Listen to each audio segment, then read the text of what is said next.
Welcome back. You have made it to our second podcast. Second one. We didn't think we'd get this far, but we're here. Yes, this was quite a push. I'd say the first one was the most nerve-wracking, but this one was like we had to have some motivation, you know? We really had to push to get this one out, to actually sit here and talk about new things, because the first one, there's a lot of enthusiasm, and now suddenly... A lot of stories to tell, and now you've got to actually... Like the first one, you're like, oh, I'm a kid, I'm quite excited because we're going to talk about cars. And now the second one's like, okay, I quite have to be like an adult on this one. I have to know what's going on for a few seconds, maybe. So. Yes, I actually have to do my research. Yeah, a little bit. Anyway. Although, this one is not as much about research. Well, it is, but more about the storytelling, more about what we think about it. Yet again, don't take our recommendation on anything. I think we'll put a permanent disclaimer on the side here to... So get those things out and say, don't listen to us with recommendations and stuff like that. But I think that's self-explanatory. Yeah. So. Later on, you'll sort of get where we're coming from with our opinions. But exactly. I mean, why are you listening? This is just for comic relief. Well, not really comic relief, more just, easing back, listening to some people talking about cars. Yeah. It's a lack of conversation to listen to. Yeah, it's a good one. It is, yeah. But welcome back to our second iteration of On the Overrun podcast. We are here to create appreciation, to share passion, to share love for people, for cars, for, as I said, the people around the cars, for the engineering and mechanical marvels that they are. We want to share stories, share experiences, just enlighten you in car culture as a whole and what is going on in the world. So we'll be chatting a bit about news, current car-related news, touching a bit on racing, also part of car culture, of course, but mainly we're here to tell stories, to share experiences, and as I said, like creating appreciation for cars and the people around it. Yeah, get people connected and have some fun with it while we're doing it. Yeah. So I want to start off by congratulating you for being here. You're You don't get anything, it's just congratulations. Yeah, congratulations.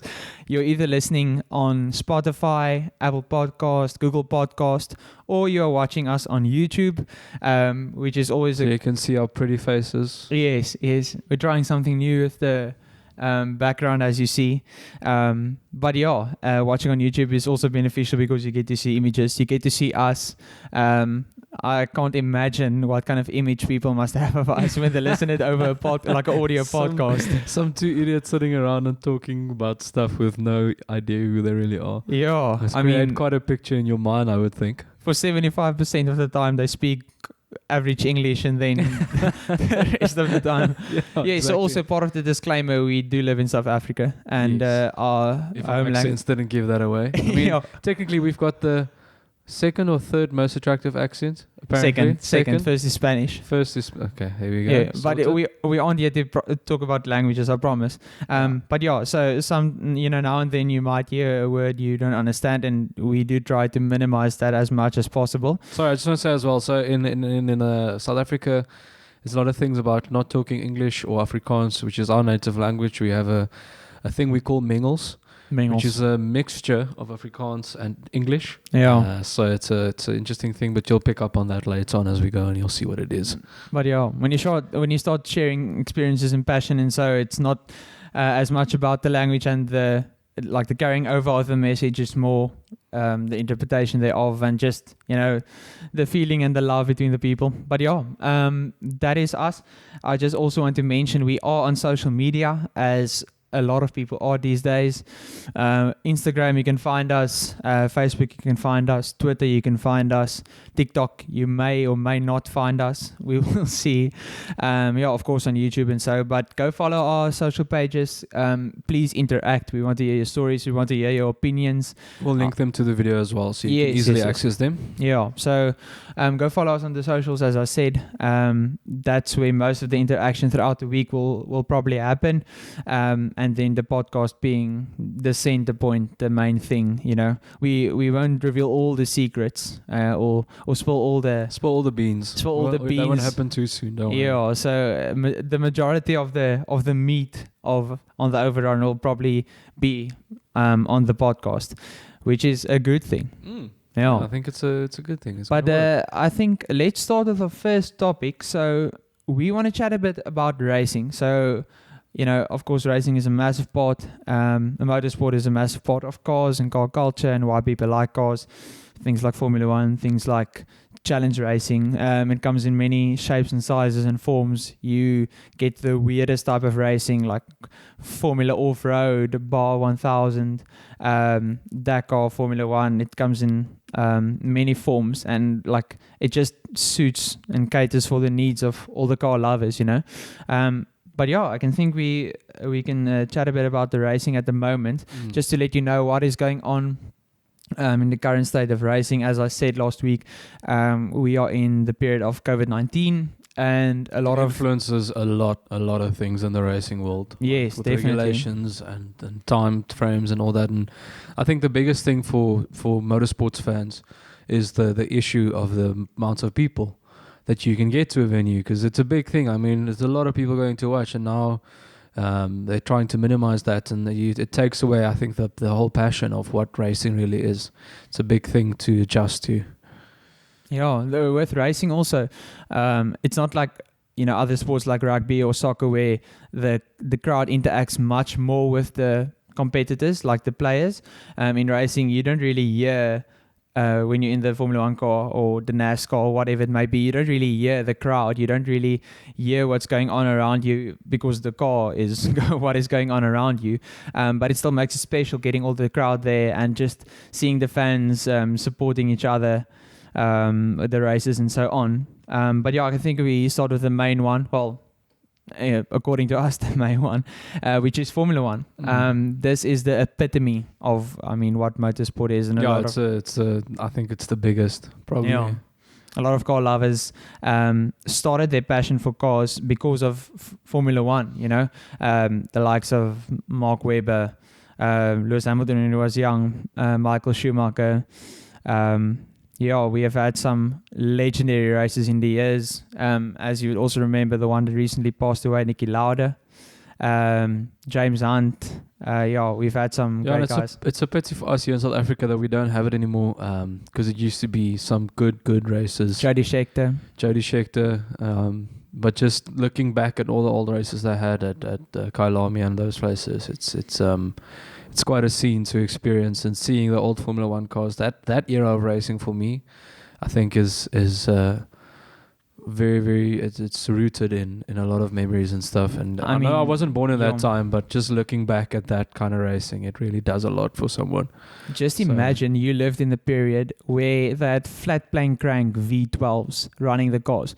Literally, that is it's like it's crazy. It's I think incomprehensible. I don't know if you saw it, but I think Top Gear did a segment on one of Lotus's old cars. I can't remember what it's called, but basically in that era, which was like 1970s, the 70s, there was that kind of, all the cars were so different. Like this car had a lot of on the car aerodynamics, I forgot the word now, but like Brabham had a racing Formula 1 car, which basically was a fan car. With the rear face fan to help, and with aerodynamics. Six wheel Formula 1 cars and stuff. Like it was the like era of experiments and just everything was wonderful. The rule book was like 6 pages, and now it's it's almost as thick as the Bible. It's crazy. Really it's insane. It's so a lot of things have changed in Formula 1 and motorsport as a whole. Mostly because they do try and make it more exciting and more competitive, but also more equal. Because some teams have much larger budgets than others, some teams have much more advantages in terms of engineering or whatever it may be. So they're just trying to limit that like competitive advantage and make it more equal between the whole field. But Formula One at the moment we started. So from when we are recording this now, we've had 3 races. 2 at Austria at the Red Bull Ring, and we have one this weekend at the Ankara Ring in Hungary. And I must say these races so far have probably been the most exciting. I agree. In a long time. Totally. In a long time. By far the most exciting, because I remember last season Mercedes, literally Hamilton Bottas was like 1 and 2 for the first 3 or 4 races, Mercedes absolutely trumped everyone else. Ferrari was a no-show, and now suddenly the field is so much more equal. You see teams like Racing Point suddenly showing up to the show, and like an interesting thing happening, like the pink Mercedes situation. Saw that. And yeah, no, it's really I think this is probably the best opening Formula One has had in a long time. With the first race, we had something like 8 people who did not finish, which was like, you don't see that often, but it just equalizes the field, makes it more interesting to watch. It was also a very wet race, which does make it interesting. Hamilton absolutely smashing the field in qualifying, like with something like 1.2 seconds in front of the second person. Like, it's a 1 lap thing. It just goes to show that your really good drivers do come out in the wet. Because there's no, it's not about the car as much, it's much more about your skill. Yeah, so the driver's skill, I think, plays a big role. Yeah, in definitely. Specifically like the wet tracks and stuff, like we saw now with the first race. It's really... Yeah. So we've had very exciting races. Very keen to see for the races that are going to come, what's going to happen. Mercedes will probably still end up in front. In the constructors race, they are, heads and tails in front of everyone else. Otherworldly, I think, is a good word to describe what Mercedes is at the moment. Yeah. But next season is where the interesting things lie, because there's a lot of changes coming in. I know some of the rule changes that were going to happen, like you saw the car designs for 2021, and we'll show some pictures, but with the 18-inch rims and the much more sleeker design, much less fussy aerodynamics. Yeah, big changes coming, but I think that is pushed to 2022. Yeah. Because of what happened testing now. and stuff can't go on for so long, and they but need some next more time. Season there's a lot of changes in terms of teams and drivers. So Aston Martin is showing their faces again in racing, which is very exciting. So they're splitting away from Red Bull, doing their own thing. I personally don't know much about what they're going to do with the engine and where they're going to source it from. Maybe still Honda, maybe Ferrari, maybe they're making their own. I mean, just imagine they put a version of the Valkyrie engine. No, that would probably not happen, but I think it might be too big of a risk to do that, because the beating it will take, I think, in a Formula One race. Aston Martin, as a company, has been struggling for quite some time. I mean, they are very near to bankruptcy, but then also they've been bought over by of one Lawrence Stroll, also the dad of Lance Stroll, the racer in Racing Point. So he will probably go to Aston Martin because of his dad. But we'll see what's going to happen there. A lot of team changes happening. So Sainz going to Ferrari, Vettel falling out. Maybe, that is also a big maybe thing. Vettel going to Aston. Maybe. I think that would be quite nice. It would be cool. Yeah. Have you seen Alonso came back to Renault? He's racing Renault next year. Is it? Oh, yes. Alonso's racing Renault, which was like, I mean, cool. And he has a lot of brand value, but like maybe his time is done. Yeah, thinking it's maybe... Yeah, he's had his days. Yeah, he's had his good years, I would say. So also Ricciardo is going to McLaren. He's going to stick with Lando Norris there. So Verstappen and Albon is at Red Bull at the moment. I don't know what's going to happen the next season. Maybe Vettel coming to Red Bull. We'll see. I don't think that's going to happen. Like, I don't think Vettel and Verstappen would be a good mix at all. I don't know about you. Yeah. So I don't know their connection to each other so well, so I'm not able to say. But Verstappen is just a much more competitive one. Like Red Bull is basically built around Verstappen at the moment. Yeah, no, that I know. It's So we'll see what's going to happen. As I said, at Renault, Alonso came back, but I mean, he's not going to win races with a Renault car. Like, he couldn't win races with McLaren. And yes, McLaren is probably improving their car by a lot at the moment. Just look at the race results they have had with Lando Norris at the moment and Sainz. But yeah, I think it'll probably be just a midfield match. He's just going to fill a spot, but that's my opinion, as I said. But interesting things to happen next season also. But I'm very glad for Formula One being back now. Of course, there's no crowd, there's no audience at all. It's just them, and it's very much focused on social distancing still. Like big regulations, they've got a lot to work with. So I think they're doing a good job. at bringing Formula One back under the circumstances. There's a lot to attend to, so yeah, they are doing well. Do you mind chatting about the next one? Yes. So the next thing that we had is the World Rallycross Series, WRX. Yeah. And I think the biggest thing for diehard fans of it is Subaru heading back into the scene, because they have been they used to dominate, and regulations pushed them out. Basically got to do with their engine sizes and stuff, because they run boxer engines, and regulations came in for 4 cylinders. And then same engines were instated that you need the same engine with the same car. So if you're running a Citroen, you need the Citroen engine. You can't swap engines in and out. I see. So in 2015, they had the custom rules for engines, but it was still inline 4-stroke engine configurations, so that they still had to run with that. And then I think it was last year they scrapped everything, and custom is it's custom. It's in the word. So now Subaru can enter their boxer engines and come back into the scene, and that's a big thing, because Subaru have made some very, very, very big steps in the past few years. They currently hold the Isle of Man time trial record for the fast production car around the track there, with their newest, I think it's the newest WRX or something that they use for that. So they're really, really making deep marks. Oh, they're pushing a lot. Yeah, no, they... But they'll always be a favorite. Like in Rallycross, damn, they'll always be a favorite. Everything. So, yeah, I'm looking forward to it. It's always an interesting thing. I think that's also extremely exciting, short circuit racing. An interesting thing as well is the addition of a World Rallycross track on the Nürburgring that they put up as well for the first time. They got the track layout and announced it and everything, so that's also a big thing. Is it like a mixed track? So like it's gravel track, and... so gravel and tar and everything else. On the, I think it's at the main stand on the hairpin. They set it up. So you cut across, it's quite short, but you've got some proper gravel sections in the turn and going in and out. It's very fast. That's exciting. But I'm looking forward to that big time. Who are Subaru's main competitors at the moment? Because like I don't watch Rallycross as much, but I know Toyota's also there. Yeah, Volkswagen. But Volkswagen and Citroen are doing quite well with the Rallycross scene. But I think Volkswagen is number one at the moment, and they try to, because Volkswagen was one of the first companies that was able to get their electric setup ready for World Rallycross.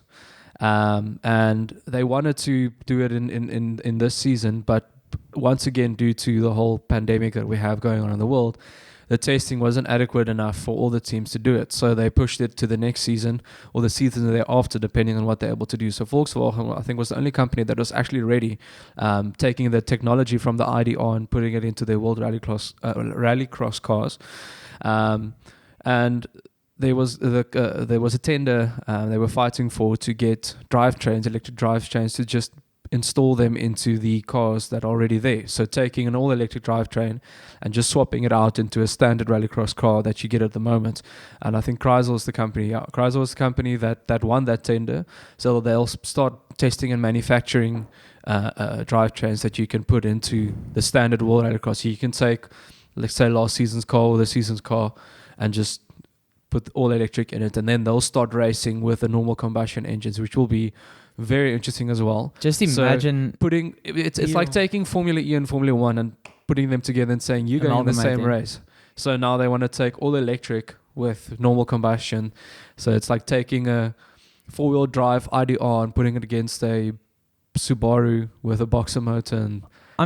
Just imagine electrifying already rapid car. Like I remember a few years ago, the Polo that Volkswagen actually did rallycross with, or WRX with, accelerated from 0 to 60 miles per hour in something ridiculous, like 1.8, 1.9 seconds, and already that was unbelievably quick. A very high-strung engine with crazy output and a lot of grip. But of course, like with rallycross, I think, and a lot of it comes down to the driver's skill. It's like driving in the wet, because there aren't they are quite long straights, but the turns and stuff are where you win your time, because majority, like some cars do like take it in the straights. Definitely they have a lot more power, but in the corners you see where the driver skill actually comes through. Yeah, that's a big thing. And I mean, it's small cars. It's not like you're taking a big, like, full racing car. It's these little compact cars that they use hot hatches in a sense, and you're putting an insane amount of power in a 4-wheel drivetrain in this thing. It's gonna be ridiculously fast. Peugeot as well, big competition for that. With the things that they do, and it's really high intensity. It's nothing like old Group B racing and stuff like that. I mean, that was just insane and golden era of motorsport. But you can understand that they're not allowed to do that anymore, because I mean, it's very, very dangerous and going in classes like that. But I think with what's going on now, it keeps it exciting. At least it's a fan sport, definitely. Like, the crowds make that sport, and because it's a small circuit, you can almost surround the whole circuit with crowds. Because they're not doing these massive 2-3 kilometer laps or something. It's these small, maybe less than a kilometer sometimes, or 1.1. And these little circuits. So it's a big spectator thing. But like you said before, with this whole pandemic, they're turning that down and getting it out of the way, because they can't allow, unfortunately. It's a sad thing, but luckily in this new age of this world, we've got televisions. So we can just watch it from home. Obviously not as exciting, but it's still, luckily it's still there. As long as the racing can still go on. Yeah, as long as racing can still go on, that's the big thing. Yeah. But I think the next one we want to chat about, and of course, neither me or you actually watch this because of where we live. But the next one we want to chat about is actually NASCAR. So NASCAR being only in America. Well, you get European NASCAR as well, but it's not the same as the American. It's a bit like toned down in a sense. Okay. But there is a European NASCAR class. But it's not as exciting as the American NASCAR, because you don't have like how many 400,000 people or something watching. It's something ridiculous, I know. It's the most watched sport in America, I think, if I'm not mistaken. It's really? More than football. But the stadiums, the tracks, it's massive. It's like huge. It is much larger than any football field, you know. Yeah, no. It's really. But I actually saw. So NASCAR, it's still going on. They actually started. I think of motorsport, they were the first motorsport to get up and running again. And it all had to do with the regulations from the country. So America was the first to lift their restrictions and most of the restrictions. Yeah. And that opened up for NASCAR to start again. So I know NASCAR now, they don't have any practice or qualifying. They just have the racing. And there's still quite a lot of cars on the grid. I remember reading an article which said that something like in March, they had a crowd of 20,000 spectators at one race, and that was like the largest, sporting crowd. It was the largest sporting crowd since March. So I'm not sure when they actually held the race, but that is still ongoing. That was one of the first motorsports to come back up again. But yeah, as I said, we didn't really watch NASCAR, but across the world it is massively famous. Yeah, everyone knows. You can go. I'm pretty sure you can go to any country and say to somebody, "You're in a NASCAR," and they say, "Yes, they'll probably exactly what it is." Yeah, turn left, another left. Yeah, another left. Yeah, it is quite exciting to watch. You think it's just like cars going around, but there's it's actually a lot of technical stuff in that. I mean, although the cars look like boxes and stuff, it all makes sense with the grip and their downforce and stuff. It's hella exciting. Yeah. It's extremely fast. It is ridiculously fast. The crashes are massive. Everything. It's very, very fun thing to watch. Yeah. So the last one we have still coming is endurance races. Le Mans. 24 Hours of Le Mans. So this is probably like the umpteenth time that I'm mentioning the whole pandemic thing, but as you said, it's a big thing, and it influenced a lot of things for Le Mans for this year, for the season. It postponed the race from the 13th and the 14th of June all the way down to the 19th and the 20th of September, and they condensed it into 4 days, so taking away the 2 in the midweek and the 2 on the weekend, and they're putting it into a 4-day condensed. So for practice and qualifying, it's the Thursday and the Friday, and the race is the Saturday and the Sunday. And the practice times have been down from 12 hours to 11 hours. So now it puts a lot of pressure. It's 3 sessions in the day as well. So it puts a lot of pressure on the car companies now to get everything tested and sorted in a shorter period of time. But they're still trying to do the best that they can for the race. And it's a bit of a tough thing to work with regards to spectators as well. They stopped selling tickets on the 29th of June to everyone there, and hoping that by September this whole thing would have been like blown over a bit, so they can open up the sales again. But they stopped sales. Everyone who bought a ticket before the 29th of June, they are able to go and watch it, and those that didn't, they unfortunately won't be allowed to, if the situation doesn't change in the world with regards to that. And then the other thing is the opening grid. They, during the qualifying, they did a new thing, what they call the hyperpole. So cars that I think the first 6 out of each class, top 6 out of each class, they will go on and be put first on the grid in those classes, just to help them out a bit, because I think it's a big thing. It's a big race with 3 classes, three classes of cars running in between. So it's a big thing to manage through that whole. So by giving those people in qualifying that extra chance of opening it up, I think it also evens out the field a bit to assist with that whole thing. And then Ferrari with their 488 GTE, they've been promoted from the AM to the Pro class. So that pushes up the grid to 8 cars for the GTE Pro class, and 4 of them will be Ferrari. So it's quite a big thing for Ferrari. Quite a red field. Yeah, I have to say I'm quite happy for them, I would say, because I think they're going to do very good in that sense of. And I know one competitor which we're going to chat a bit about now, also in Le Mans, is the Audi R8 Le Mans, which has been doing all right over the years. I don't think it has been winning as much races, but also the very good competitor. LMP1 class car has done a few. It's around about 2002 to 2004. I had an R8 LMP1 car that did amazingly, open cockpit, single seater, just a brutal car. I mean, looks a bit wonky, but no, they're there. Maybe they make a comeback. We'll see. But I think the R8 as a whole, and we'll chat a bit more about it now. But I mean, just the representation of the R8 in so many shapes and sizes. It's not just the road car, but you also have Le Mans car. You have the GT3 version. I think there's you basically have the underpinnings of an R8 in the Huracan. Super Trofeo, Huracan GT3, Huracan, so it's a staple, like a sports car and supercar. Yeah, it's such a good base to start something off. But I think we can chat a bit about the R8 and like the future of the R8, because there are allegations that the R8 will probably turn into a electric or electrified car. Yeah, so the Hoffman, I'm going to tell you his first name now, is Oliver Hoffman. He's the manager director of Audi Sports. He said that in the next generation, the R8 should be fine until 2023 with new generations coming. But after that, it might not. They'll shy away from using the V10, the classic Audi R8 engine that they use. Which is sad. Which is very sad. And because they've already dropped their big V8s and took it down to V6s.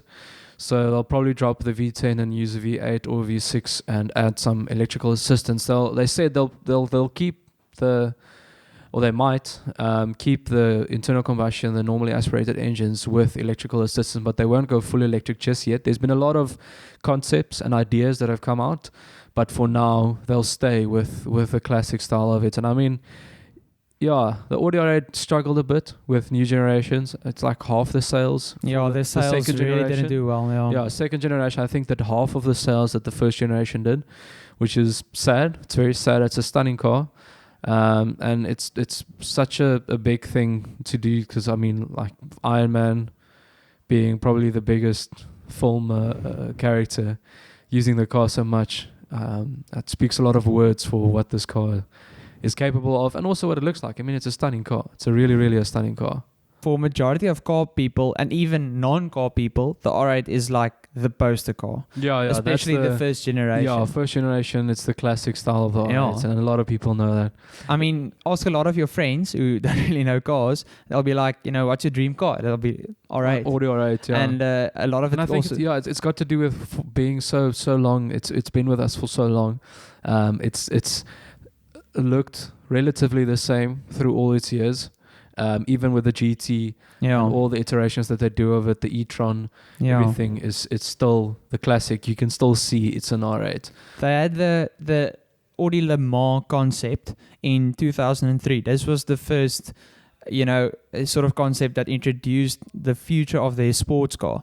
And then only a few years after the first R8, the V8, 4.2 liter V8 came out. And what was I just wanted to go back to the Le Mans GT. Yeah. What was the engine that they used? No, this was like the first Le Mans concept, which was, I think they used a V8. It was a 5 liter V10. That was part of the concept. But yes, okay. They had quite a few Le Mans concepts like afterward, but we'll chat about that now. But I also just I thought about it now, but I think the first great reveal of the R8 was also in Iron Man, when Tony Stark drove the R8. And everyone was like, this is getting that rumbling sound of that V10. This is the car. Yeah, no, it's a bit sad as well, because they might change. The name might even fall away. Hoffman said that is true. They've got the 12 valve and 48 valve mild hybrid, plug-in hybrids, and then the full electric drivetrains that they use in their current electric models. And the new generation could completely lose the R8 as its name. It could just be an e-tron class or a GT or anything that they might change it to, which is a bit sad because like we said, it's been around for so long. So losing that name now, I think, is a big issue that will bug a lot of people. But I'm not the CEO of Audi, so I don't call the shots. But what we do know for certain is that there will be a third generation R8. Yes, there will definitely be. The next one will probably be released by, what did you say, 2023? Well, yeah, the third generation will be around about 2023. The second generation that is now, well, it's quite late. But I think it's still got to do with a lot of testing and all the things that they have to do to finish this up. So they'll stick with second generation for now with still the V10. And it's also got a lot to do with the European emission regulations. Oh, yeah, the OPF filters and things being installed, Yeah, so it's a bit sad, but, I think got to do what they got to do. The biggest punch is just, as you said, the regulations that's really pushing cars to basically become electrified. I think Volkswagen said that they want to electrify all their cars by something like 2025. Correct me if I'm wrong, but I think a lot of car companies are aiming that way. And if you do think about it, for Volkswagen, it would make sense. But with Audi, the R8 is such a amazing car, as we said earlier, and that engine, world renowned. And what Lamborghini, because they basically the Huracan is the R8 sister car that they have, and it's an R8. They got a little bit around the CO2 emission issue that Audi is facing at the moment by using hybrid technology, but still being able to use the V10 engine and keeping it in the car. So I think that'll probably be what happens to the third generation. I don't think they will be fully electric now already. I do think there is a Audi R8 electric future concept. There's a working concept. But they'll probably go shooting brake hybrid style with more space, so you can use it for everyday style. It's a very we'll get a picture of it as well. But I think that was a render. No. It's a real thing. It's a real thing. Wow. It's a real thing. It's released as well. Okay. So it is there. I don't know when it will happen, but people are with their concepts. I mean, we've got concepts from the 70s that are still just there. Yeah. Nothing happened to them. So. But what do you think about comparing the current R8? So I'm talking about the second generation and the facelift also. Basically the same car, the facelift, just some styling differences, a bit more power. So the current generation, you have the V10, and then you have, of course, the Spider version also, and then the V10 Plus, with just more power as a wing. In terms of handling, and stuff, I think it's a big upgrade. But I think that takes away a bit of the fun from the old generation, because you'll always see people will modify the living hell out of an old R8 just because they can. Superchargers, twin turbos, all those kind of things on cars. It's ludicrous. But they do it because they can, and it's such a fun car to drive. I would think. I haven't driven one, but I can only imagine from people telling and experiences. And I mean, the sales of the old generation compared to the new generation should speak for itself in saying that people still feel that the old generation is probably the better car. As far as I know, you still had manual as well in the old generation. Yeah, you had a manual in the V8 and the V10. In the V10. And actually the 4.2 with the manual and the 5.2 with the manual, the V10, actually both sort of kept and went up in value. Which is understandable. Who wouldn't want a first generation V10 manual Audi? It's the poster car, as we said. But how do you compare the two, like the first generation and the second generation? What's your opinion like in that circumstance? What do you like more? I like the older generation more. It was, it's like having your first car or seeing a car for the first time. You have this image in your head, and it stays stuck there. And then you get, it's like with change. No one likes change. You get used to something. So you would still probably, if you're a car guy with the money to spend, you'd go for an old generation R8. But if you want a nice car, you probably won't do that, because then I doubt you'll be able to still get some warranties and stuff on buying a second-hand old R8 or something. It'll be a fun car to drive, and you can modify it and do your own thing. But it's not, I don't think it's going to be... It won't be your only car. No, it won't be your only car. It's not like a thing that you'll drive on the daily or whatever, because it's such a special car. But I still prefer the old generation over this next generation. The next generation is a stunning car. Make no mistake there. Very it's capable, very good looking. Good sounding as well. It just does everything well, and that's sometimes the problem with it. Like a lot of people, of course, as we said, we haven't driven an R8. If you have one you'd like us to drive, like just we have the email over here. But I think a lot of the complaints of the R8 is in terms of its character. Like, it has amazing sound, amazing capability.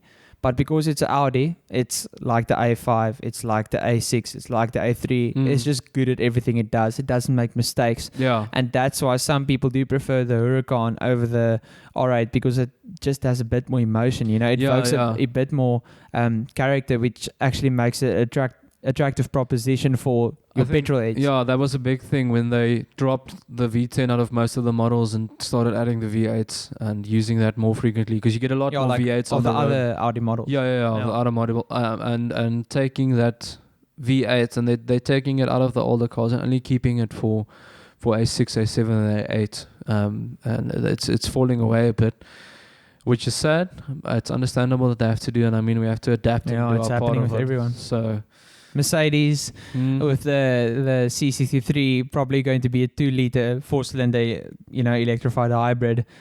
It'll basically be the A-Class, the A45 engine with electric motor sticked on.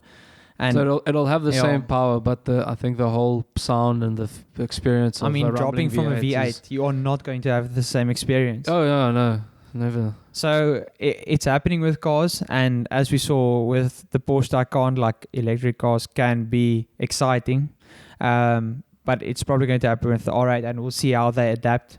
As you said, like, of course we didn't like it change, but I think initially people don't like change. We do get used to it. We do get used to it. So I think a good example of that, and I mentioned it last week as well, is going back to the Defender, because when Land Rover first released it, everyone lost their minds and they were very, very mad at it. But now it's like the best, probably the best 4x4 you'll be able to buy. Definitely. It's expensive, but it's good for what you get. So I think give it a few years after the next generation, and we'll see what people have to say about it. And going back to the first generation R8, if you go look at all the different models and like spec types, it just shows you people like want to change. They wanted, but also already had a lot to improve on. The V8 was basically just the base to build on. They brought the V10 out. They brought the GT, which had like a wing that is like carbon fiber front canards. Just more sporty look, sporty feel, much more power. I think that was more the trims first and stuff to add into it and help with the first R8 on the like for 0 to 100 kilometers per hour. It was the first one under 4 seconds. But there is, and also they brought the LMX out, which was like a sort of softened road legal version of the LMS, the Le Mans car, which looked, awesome. We checked the photos now, but there's one version of the R8 we actually want to just bring your attention to, because we didn't know this existed, but it's actually still a concept. So Audi actually had an R8 concept. They called it I think it also was a Le Mans concept, but this one looked precisely like the newer, R8 of the first generation, the facelifted one. But it had a V12 TDI engine with a 6-speed manual. They had the engine from the Q7, the SQ7, and they put a 6-speed manual in it. Just, I don't understand the logic. I've got so many questions. So many questions. How do you go through something and decide I'm going to take this engine that I have and just stick it in here and there you go. I mean, voila. The other one that they also quite new is I'm going to tell you now, it's the Audi R8 LMS GT2 that they released they showcased the first time at the Goodwood Festival of Speed. It's this monstrous white and neon green with a wing that you could probably compare to the GT Black Series. It's ridiculously big. It's got a scoop at the top that you can probably fit a newborn child in or something the size of that. It's massive. It's massive. It's really big. It's what, 620 horsepower? 630, sorry, from a V10 as well. Yeah. So I'm excited to see what that's going to do in a few years. Did you see? It's going. So we completely forgot about this now, but there was a R8 V10 RWS, or it was basically a rear wheel drive Audi R8. So all the R8s were Quattro. That was one of the things that made the R8 famous. The fact that Audi's Quattro system is so capable, all-wheel drive. But actually, as I said, like with character, having a rear-wheel drive car, it's a bit more, all of the power going to the rear wheels, just making it easy to spin up. So bringing out the rear wheel version of that, there was only 1,000 cars that were made, or 999. So it was Coupe and Spider. And it was quite exciting to see because it actually weighed quite a bit less, but that just added that bit more, rowdiness, bit more fun to that giving car. That better car feeling to the driver, having this rear-wheel drive monster that you're powering through. What happened to it now? Like, where's that in the car market? I mean, I don't even know. I thought this was going to, at least hold its value because of the fact that it's a rear-wheel drive, but I don't think people care as much about the R8 now as they did with the first version. Yeah, I think the first version died away a bit now. I think it's also because they produce so many of them. At this point, so there's a lot of R8s now. And taking the TTRS as well looks very similar. It's smaller, obviously. But I think they've taken away the uniqueness, in a sense, of what the R8 used to be. It's still a great car. It's stunning and everything. They wanted to make it a car that sells, but it just didn't do that well. Yeah, it sold, but not as well as the older one. So the last segment we have, of course, our PT Cruiser segment. As you said, with the PT Cruiser segment, we basically have a rating system where we rate cars from good, dead average, and PT Cruiser. Because this segment may or may not have been adapted from a British television show. So maybe, but they don't exist anymore. Yeah, they do, but they don't do it anymore. They don't do this segment anymore. So we are just technically we're borrowing, But the plan is to do this with guests and get their take on certain cars. So the first one is similar to the car we chatted about last week, the main event, which was the GT Black Series, the Mercedes-AMG GT Black Series. And we're chatting about the SLS Black Series now, which is, some might say its predecessor. But this SLS was, when the SLS came out, it was a tip of the hat, a homage to the 300 SL, the Gullwing. And it was insane. I mean, what a car. One of the single Mercedes cars that have gone up the most in its value over the years. I mean, it's just gotten better and better as years gone by. They're ridiculously expensive now. They've held and improved on their value, actually. insanely like proper. So the Black Series, as I mentioned last week, is like the extreme track focused, going mental version of it. So the Black Series, as I said, is like the rowdy version.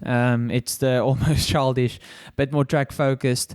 So you usually have a lot of carbon fiber bits. You usually have like widened fenders. It just looks better.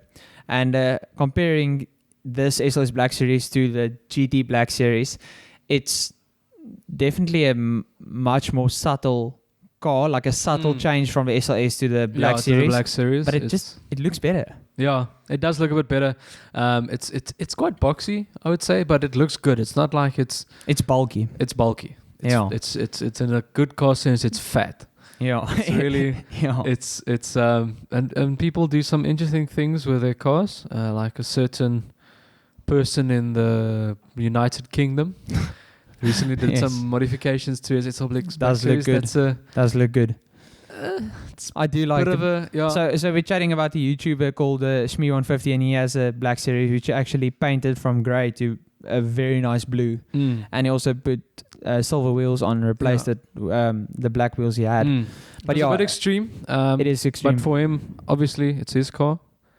Does what he thinks is best. So in terms of the engine and stuff, it still has the 6.2 liter V8 that the naturally aspirated that the like famous Mercedes cars, basically C63, E63, all of those had from like 2005 on, just before the 4 liter V8 twin turbo was initiated or imported into the cars. And what an engine. It sounds amazing. It's still used today in the GT3 car. Stunning. I really like this car. It has about 630 horsepower.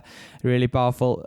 It is a track car. It has good balance. Like the nose is as long as the Titanic, but it's still a mid-engine car. Like the engine is mounted very well. So it's a very well-balanced car.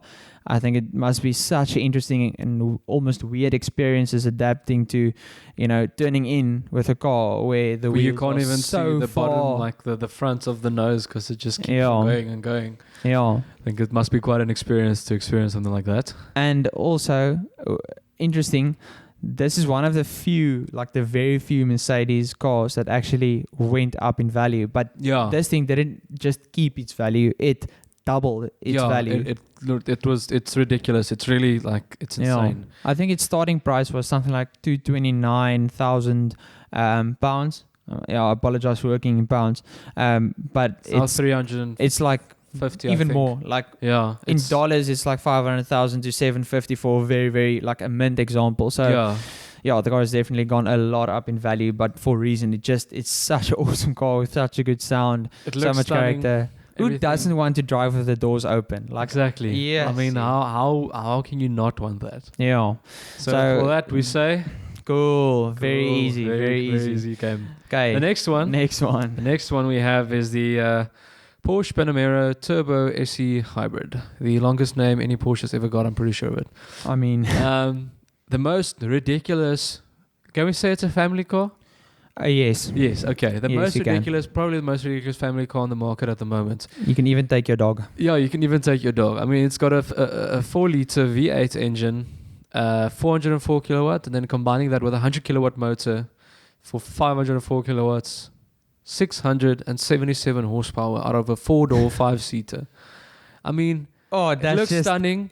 Wrong. It's wrong. But it's right. It's long. It's wrong. It's long. It's just over 5 meters, which is quite big. It's a massive car. It's a really ridiculous. Very but heavy. I mean, space, interior space, perfect, comfort, everything. Luxury, fantastic sporty. for what you get. It looks good. It looks a lot better than the first generation when the Panamera came out. The first one looked ugly. It looked disgusting, but this thing they've nailed it now. Yeah. And like when you're just cruising around, you're not nailing it down. Great fuel consumption, 3.3 liters per 100 kilometers. Yeah, ideally. But that's when you're going like, it's not like nailing it down every now and again when you go around a corner or something, but it's cruising at highway speeds. But I think... So if you have a family and you're rich, then go for it. Go for it, please do. But besides this long name, it does a very good performance. It's very quick, like mind-bendingly quick for the size and the weight. I think it's 850 Newton meters. Yeah. talk. I mean, Where do you go from Yeah, I there? was about to say, how do you compare that to I mean, I think with 310 kilometers an hour? with this Panamera, it's like, it's awesome and all the stats is like great and mind bending, but like your majority of the time, it's probably just going to take the kids to school, going to the shops, going to your work, now and then taking the Titan twisties, And driving from Cape Town to Johannesburg in half a day. But it won't be your only car, and No, then it other one won't will be. probably be like more sporty, and I just, if this is like your let's say daily driver, I don't see as much in the point in it, like with any with any like not hard hatch, with any like super sedan, take the E63, take the RS6, and so this thing is much bigger and more powerful. But of course there's not really a point in it. It's just people like it. It's quirky. It's a nice car. It's very luxurious and stuff. But like you said, you're not gonna buy one and then take it to the track every weekend. Just I because also you can. think you aren't going to buy this car for out of the heart. Like I don't think there's too much attraction. It's just because it does everything well and so good and it's so quick. But it won't make any mistakes. Like I'm a massive Porsche fan, but I won't buy this car. Yeah, it's a big investment. They're not cheap, not at all. Yeah. But yeah, like you said, maybe if you're living with 4 people or something and you enjoy driving, maybe then, I don't know, but as a family car, it wouldn't make sense so much because it's just overpowered for what you're going to do with it. Yeah. It's a stunning car. It's a stunning car. And it's a great thing that Porsche were able to do with it. But yeah, I don't think it's... So in terms of rating, I think let's go 3, 2, 1... Dead average. Dead average. Dead average. Might anger a few people by saying that, but... Like, it's an insane car. It's just... It's doesn't just excite me. for the purpose of having a 4-door, 5-seater car. The diesel will be fine. I'm sorry. The diesel. I'm sorry, but the diesel will be fine. But that concludes Saying some stuff here, Martin. I know, angry, stepping on toes, Yeah. But that concludes our second podcast. Thank you for listening. Thank you very much, for guys. watching. This was also another 50 to 53 minutes of rambling and chatting. As I said, next one. We'll also be here. We'll be chatting. It won't be long till we get some guests on, which will be very exciting. Getting their Looking stories. forward to that and talking to more people and getting experiences and stuff. That's the networking aspect of this whole thing. That is the people. That is the sharing part of it, which we are very excited for. But I hope you have a good day further whenever you are listening this. To look at all our social medias and all that. Yes, and, go look at our Instagram. Go look at our Facebook. Go give us a follow. Give us a review. Yeah. If you don't like us, let us know. Yeah. Constructive criticism always helps. Yes. So even if you didn't enjoy this one, give it 5 podcasts, and I promise you there might be something that will interest you. But as I said, this was our second one, and from me and Luke, we are out. Have a good one. Thank you very much. Cheers. Cheers.